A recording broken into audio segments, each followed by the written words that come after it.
Hey everyone, welcome to the HumAIn Workforce podcast. I'm Sarah Lawrence, your host from Practical Workforce Planning. And this podcast delves into the impact of artificial intelligence on the workforce and in particular on job design. The aim being to create a workforce where humans and AI can thrive together. This podcast for HR professionals. However, if you're a business leader, a tech enthusiast, or simply curious about the future of work, you're welcome here too. Today, we're going to be exploring HR's role in AI adoption with a focus on the aged care sector. And to help me with this, I've brought in Tijana Lalovic. Tijana is a Chief People Officer in the aged care sector and is currently working at Suncare Community Services, which is based in Australia. Tijana, welcome to the podcast. Thank you, Sarah. It's so great to be here. So to start us off, please tell me a bit about yourself, your background, your current role, and how you got there. Of course. I am a Chief People Officer at Suncare Community Services. I lead strategy across workforce transformation, cultural capability, and organisational resilience. I've been in HR a very long time, so my career spans over 2 decades in HR across various industries, from labour hire, ASX listed businesses, through to working in one of the big four. And then to fill my cup, I often switch between non-for-profits and community organisations. Over the last 20 years, my passion has always been the same: to focus on aligning human potential with commercial viability and leading with purpose. What drew me specifically to Suncare is the opportunity to design the workforce of the future, one that is scalable, that is purpose-led and deeply human. That's awesome. Workforce of the future. Yes, I big love it. words. Yes, buzzwords, which Yeah. is it, isn't it, at the moment in terms of that and artificial intelligence. Mm. How the two combine. Artificial intelligence is everywhere at the moment. Everyone's talking about it. It's got a lot more hype. How do you see its relevance and potential now in the aged care sector? Wow, great question. AI in aged care, I don't think is just a tech shift. I think it's definitely going to be a bit of a mindset shift.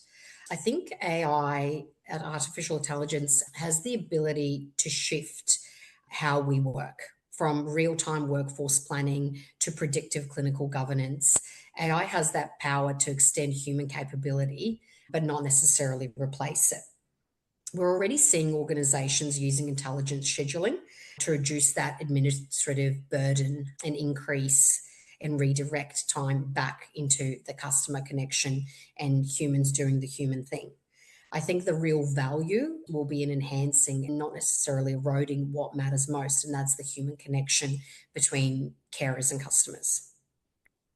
So, how do you think that will impact? So, there's a level of automation that Yeah. can be tapped into and then get that increase in productivity time Mm, back. yeah. With particular types of roles in the aged care sector, as like AI continues to evolve and becomes more integrated, do you think that Mm. there's more of a frontline impact in terms of using AI for the aged care sector in the role design? Yeah, absolutely. I think we're already seeing definitely a rise of hybrid roles, Sarah, where care navigators use AI insights to really engage with individual customers on their own individual level. So to personalize that support. I think we will definitely see digital wellbeing coaches and embedding that data informed care planners, both from a reducing risk perspective as well as being able to predict based on data that is acquired. I think also from behind the scenes, the different departments, HR, finance, ops teams are likely to definitely see a shift as well. Because AI is reshaping how we work, the skill sets that people of tomorrow will need will definitely blend with the emotional intelligence with digital fluency. I think that is something that will become key in the way that roles are designed and the way that individuals are recruited. I think that digital fluency and digital literacy will definitely be at the forefront, regardless of industry, but especially in aged care. Yeah, that's really interesting. So, something that sparked my interest there was digital wellbeing coaches. Yeah, What could you talk a bit more about that? Elaborate on what is that and what is yeah, that of like? course. Yeah. I think well-being apps are quite common, and I think most individuals who have a smartphone have some sort of digital app, well-being app on their phone, whether that is around physical well-being, something that tracks your steps, right through to mental health coaches through apps that help you with breath work or mindfulness or meditation. And I think that incorporating the digital well-being coaches from the aged care perspective will definitely see AI involvement a lot, being able to predict the type of apps that are being used or downloaded or the type of apps that individuals are interested in to predict where and how they are focusing for their own internal individual well-being. So being able to collect that type of data to then influence how you like to be taken care of will Mm. definitely be at the forefront.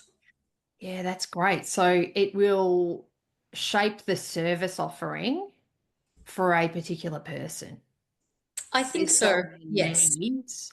And then in terms of the job design aspect, the digital fluency and literacy, do you think that could be a potential sort of segue into what are some of the workforce challenges that might arise with the sector as it is now and what it generally looks like in that cohort of aged care workers and people who are doing in-home services, which is what I assume an element of your business is, a large Yeah. part of it is too.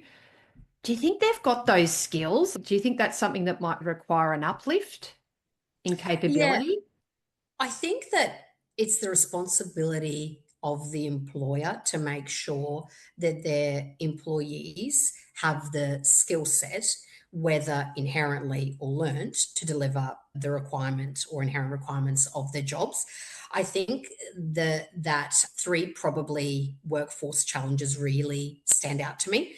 One of them would be digital equity. So, empowering workers with the tools and the skills and access to these tools and skills that they need to thrive in an AI enabled workforce. I think that making sure that is accessible to all of your employees, regardless of the demographic, regardless of geographical location, regardless of any other parameters that you might want to use to define a workforce. I think digital equity is really important to make sure that you have the ability to meet your employees at their level. I think that in this day and age, the workforce, although aged care attracts a certain type of workforce, I think that equity is really important because, as we know, there are certain generations that are natives to technological literacy, and there are other generations that are not. So that digital equity is really important. I think transparency and trust is really vital as well. So I think that AI must be explainable and ethical. I think that if you're going to incorporate AI into a business or you want to be that future workforce ready, I think having transparency and trust amongst your employees is really vital. And yeah, I think I agree with you that capability uplift is undeniable. Australia's aged care workforce exceeds 400,000 and it's still growing. To meet demand and deliver that really high quality tech enabled care, we urgently need nationally aligned, scalable training pathways that equip workers with future ready skills for that future ready workforce. At Suncare specifically, Sarah, we are definitely exploring what micro credentials would look like in our learning ecosystem. We align this to our capability framework and obviously the new Aged Care Act, but those micro credentials and exploring how that can be embedded in the employee journey, but not at the commencement of employment, more so at that individual level before individuals even become candidates and then candidates become employees, and then employees then become individuals. Again, it's trying to embed that micro credentials and learning and evaluating at each phase of that process. So that's actually part of your recruitment strategy. Is that what you're talking about Yeah, yeah, somewhat in yeah. terms of getting some sort of baseline? Yeah, getting a baseline of where I guess the employees or potential employees, individuals to candidates are, what their desires are around learning and the micro learning, and getting a really clear picture on what that uplift would look like for a future ready workforce. Because I think if you don't understand the baseline of where potential candidates are at, it would be then difficult to predict or to own what that upskilling would look like. Yeah, that's really interesting and it's very proactive, which I Well, like. From yeah, the workforce planning point of view, yeah, it's a unique way of it's a proactive way of getting ahead of the game, really. mm, Understand the investment as well, isn't it? Because yeah, it's going to be in a lot of organizations and especially the aged care sector, from what I can gather, there needs to be a huge investment then in learning in the AI and the digital literacy, digital fluency, that whole area. There'll need to be an investment made by organisations in order to be successful and ultimately deliver the best service to the customer, isn't it? It's about service mm. delivery. So I can imagine that the learning budgets are going to be an interesting space for chief HR people such as yourself to play in the future. I think people, CPOs, HR professionals, directors of HR, heads of people have developed skills to think outside the box. But it's that give and take between the employer and the employee. But the investment is definitely around learning what success looks like to you and to you as an organization, and then evaluating what type of people are attracted to the roles to be able to deliver the service or the output of what you want to be known for. The beauty of Suncare is that we've got projects like Careers with Heart, where we build people within the organization and where we invest in our people to excel. And AI is the topic right now, but previously and historically, there's been lots of other topics that have been treated the same. And I think when your goal is to offer exceptional service, that can only be done by exceptional employees. So the investment in the employees is quite clear. That's where you need to hone in your investment. I don't think that our budget differs to other organizations. I think the key change or the key difference between Suncare is that everyone is invested in the same mission. And people talk about it a lot. It's the culture, Sarah, genuinely. It's the Mm. culture of care. It's the type of people that we attract who then become invested, even more invested, shall I say, in what we are here to do, which is take care of people. And I think another key difference between Suncare and a lot of other organizations that I've worked in is that our team is not just the cohort that we work in, and we don't just do things. There's no just, everything is a big deal, and we want to make sure that everything we do, it's not a just. But the executive leadership team that I currently work with are unique in the sense that we genuinely are all on the same page. So there's no pushing rocks uphill when we talk about what we invest in our employees so that they can do the also offer and give the best care to our customers. And that's different and unique in my experience. Yeah, it's very encouraging to hear because I know, in particular, with the aged care sector, from the stats I've read, there's going to be potential shortages of staff ongoing moving Yeah. forward.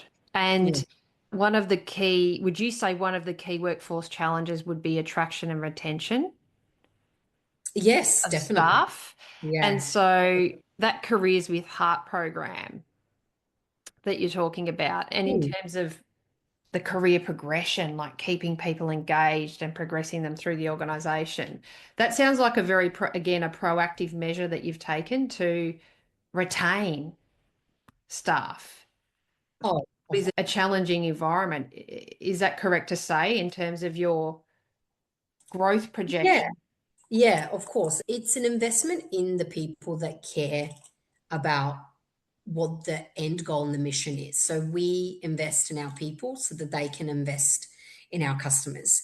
I think that Careers with Heart is a campaign that celebrates that purpose driven people behind our services. It's an initiative that encourages people to join and shape a future where every person in the community through our people is supported. And I guess the focus and the forefront there is that compassion, dignity, and respect. And how do you embed that into everything that you do through your people? So it's making sure that from a retention and attraction perspective, one, we attract the right people and then we retain them. We're not a small organization. We have about 750 internal employees. And we also have this other initiative, which is called Investing in Future You. So the future of the workforce and directly linked to that is investing in future you. What is it that you want? And at what stage of your career are you at? Are you someone who has recently joined the workforce, or are you someone who is celebrating a 40-year-long career? And regardless of where you are in between those two, there is room for you at Suncare if you have that compassion, dignity, and respect and want to give back to the community. So it's a couple of different initiatives that focus on attraction and retention. Yeah, I find those really interesting because they're really proactive, which I love, Yeah. which is really, it's a proactive workforce planning, really, which Oh, is my absolutely. alley, Yeah. which I really like hearing about. So that's great work that you're doing Yeah. there. Thank With, yeah, it's really great. I get all excited when I hear these stories. And it's great for other people to hear this as well in you. terms of positive things, and especially positive things that's led by HR as well, Oh, yeah. in Yeah. terms of seeing the value that, Yeah. Yeah. HR, because I can hear from you and picture the value then that creates in the organization, which is so positive for Thank you. HR professionals. To, Yeah. yeah. And so with AI adoption then, Mm. culturally, what kind of sense do you have at the moment in terms of employees feeling about it when there's a Mm. new technology that gets introduced? And because it's a bit buzzwordy everywhere at the moment too, just in life in Mm. general, my sense is that people are starting to take more of an interest in it, trying to understand what it means. What is this AI thing? Do you Yeah. think that I suppose there's a change management element Mm. to this, Yeah. a big change management element? Culturally, do you think people are open to AI? They're open to engaging with it, understanding Mm. how it might impact their role at the moment? Yeah, it's interesting. I think that employee trust is vital, and the organizational, I guess, cultural readiness is really key as well. I think they're really non negotiable. It's important to recognize that building a two-way listening strategy is really essential. That would focus on where employees can meaningfully influence how and to what extent artificial intelligence is introduced and applied. I think that if that trust, psychological safety, communication, ethical leadership is not underpinning the journey, it's likely to be difficult. I think some organizations will struggle more than others, specifically in the HR circles that I have been in. There's a lot of fear around what does it actually look like on a day-to-day basis? Is it artificial intelligence trustworthy? But I think that when trust is embedded in the design of how organizations actually utilize and use artificial intelligence, and they don't just streamline processes and use it for reducing administrative burdens, it can definitely, specifically in aged care, it can enhance care and then that connection and confidence and build on the human to human interactions. But I think it's an interesting space because I think being receptive and willing to learn and try things out is going to be key. And I think HR is often burdened with, we've always done this, so we will always continue to do that. And not to mention the C word, but COVID saw a lot of HR professionals leave the industry because it became quite difficult to apply the knowledge or their lack of on what does this actually mean from a practical perspective. And I think because of the we've always done this way, it hindered certain HR professionals' ability to apply HR in the way that it's been designed to empower people, to make work easy, to have a commercial acumen to the output that HR does. So I think HR professionals will be key on how AI is received, how it's communicated. I think that trust and psychological safety and ethical leadership to an extent will sit with HR and P&C professionals. I agree. And I like the fact that you're talking to other HR professionals Mm. about this Yeah. because do you think that there's a possibility of overwhelm for all of us here, I think, Oh, in yeah. this? Because even I start to get, I can feel myself getting overwhelmed reading things on different forums and platforms and thinking, should I be more up to date than I am on this? Am Mm. I lagging behind?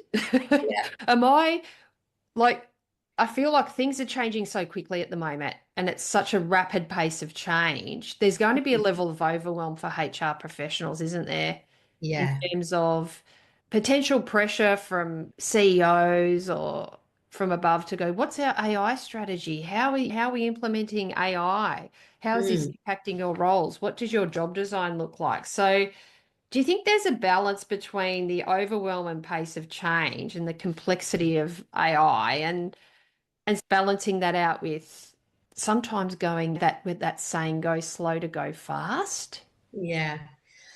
Oh, look, I think it definitely sits with the individual, right? Some individuals are more receptive to learning, other individuals are not. That's just we're all different people. I definitely think that the more people try and use AI, the more they will use it personally for things that are meaningful to them. And so I think that shift around am I behind or am I not behind? I think the more what will likely happen is people will start to use it more in their personal life and then see a transition on how it can transition to their work life.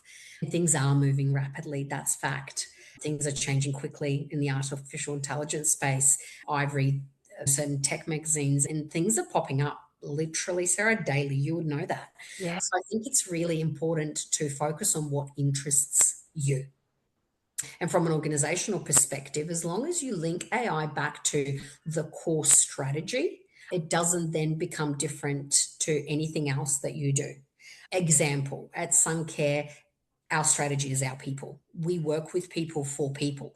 So for us, anything that is going to enhance the care and the experience for employees, and anything that you can, as a HR professional, do, it's likely that inherently that is something that you will begin to do quite quickly because you know that your end goal and purpose of why you're here and why you have a job will be met. And I think that is something that will continue. I think that when organizations align AI to what it is that they need and find a way of AI being able to enable that for them, the use of AI won't be as potentially intimidating. That change won't really impact them because they will focus on the one specific area that does their job easier or better, or they learn quicker, or whatever it is.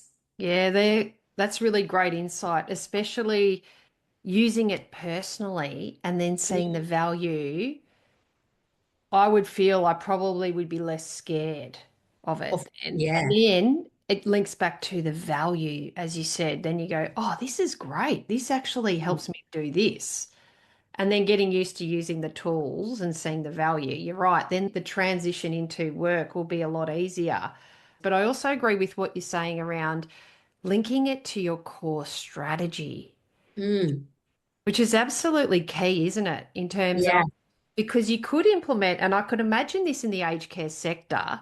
There'd be a lot of people creating things at the moment. I could imagine that approaching companies in the aged care sector going, look at this thing can do this, and we can embed this into your work. And it's Mm. about when I see lots of these tools and that sort of thing, I always I get excited, but at the same time, I go, no, I need to think about what is the value Yeah. of What's the doing return on this? investment? Mm. Yeah. And the impact, as you said, on the customer then as Yeah. well, which is what you're ultimately doing, right? Service delivery, adding value to the customer, because I think it's really easy for organizations at the moment, from what I've seen, to start dabbling in things. And it might not necessarily be the right thing, which is Yeah. hard too.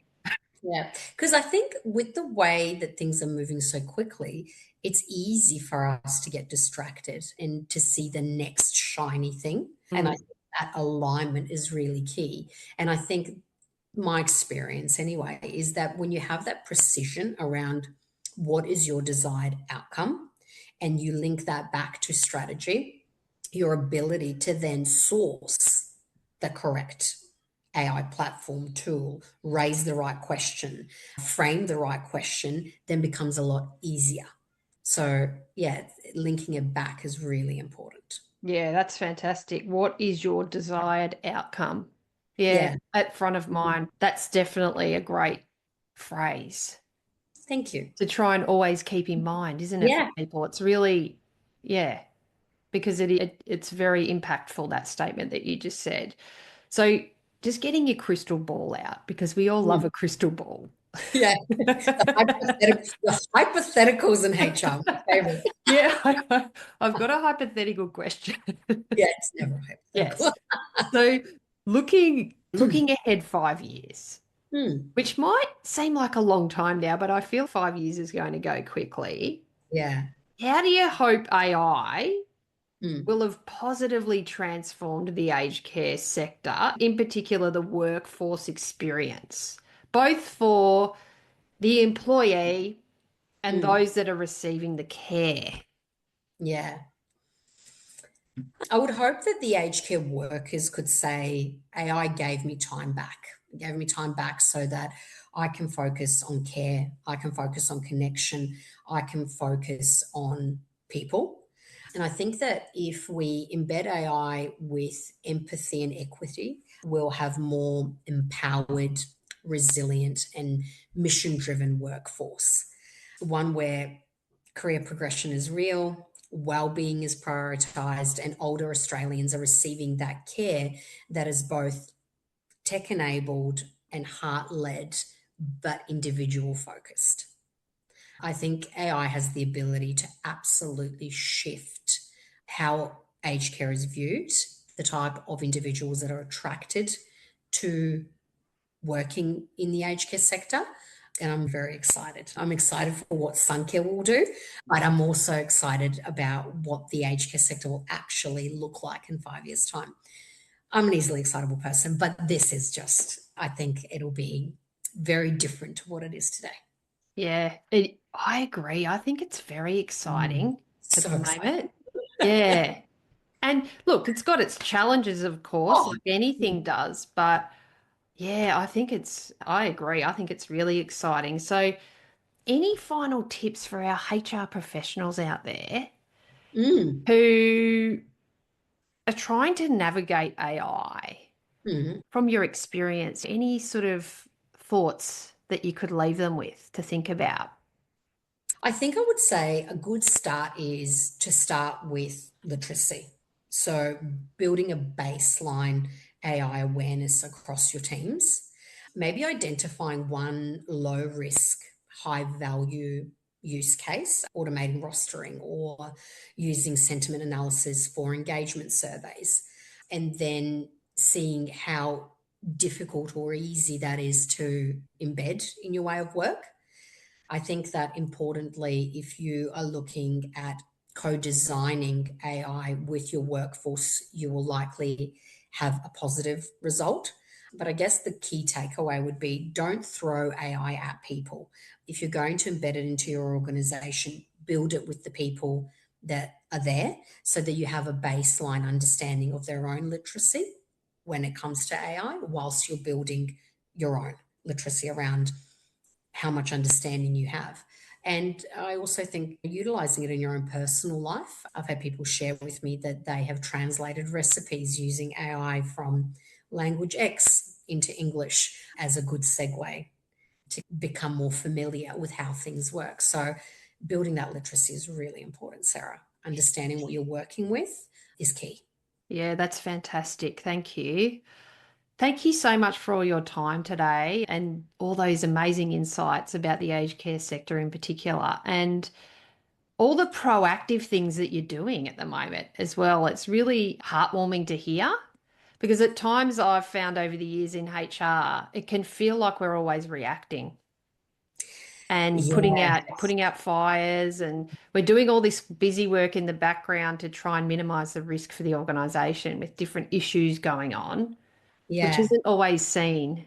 I And you don't really see, people don't see the value of that. But these agree. other things that you're doing proactively, people can sense. It's great for the visibility as well and the Yeah, impact that you feel that you're having positively on the organization. it's exciting. Look, probably, I don't know, about 10 years ago decided that I wasn't going to work for organizations that weren't HR receptive. That has been a key differentiator between working in organizations that are willing to invest in HR versus organizations that see HR as a compliance tool or cleaning up the mess. And then I met Suncare. And they have absolutely just invigorated the level of excitement in me because I know that their desired outcome is the dream of why people go to HR to study it at uni. And doing things proactively versus 100% of the time doing things reactively shifts how you do HR. And yeah, I absolutely am in awe of what this organization is about to do. Oh, that's so fantastic to hear. So, how do people connect with you, Tiana? Of course, they can connect with me via LinkedIn. Yep. If they were to Google Suncare Community Services Sunshine Coast, they will land on our great webpage and they can see me there under the leadership section. But yeah, open to absolutely engage with any of your listeners. Fantastic. Thank you so much. And so, to my audience, I hope you've learnt something today and you can put into practice some of the tips that Tiana's spoken through regarding AI adoption in your organisation and especially for HR professionals as well. And stay tuned for upcoming episodes. And in the meantime, if you want to reach out to me to talk to me about anything AI, workforce, job design, you can do that via my website, practicalworkforceplanning.com. Thank you, everybody, for joining us.